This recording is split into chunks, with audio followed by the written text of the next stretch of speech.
Welcome to Piyali's nest.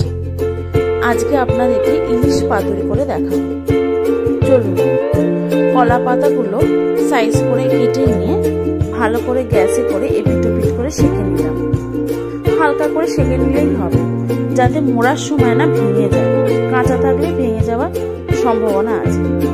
এতে আমি সাদা সর্ষে, কালো সর্ষে, পোস্ত, নারকোল আর কাঁচা লঙ্কা ব্যবহার করেছি।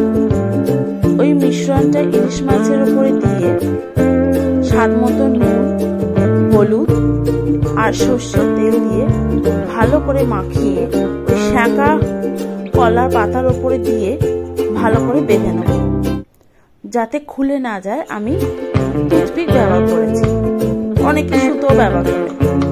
এবার চাটুকে সর্ষের তেল দিয়ে এপিট ওপিট করে সেঁকে নেব আস্তে ফ্লেম করে।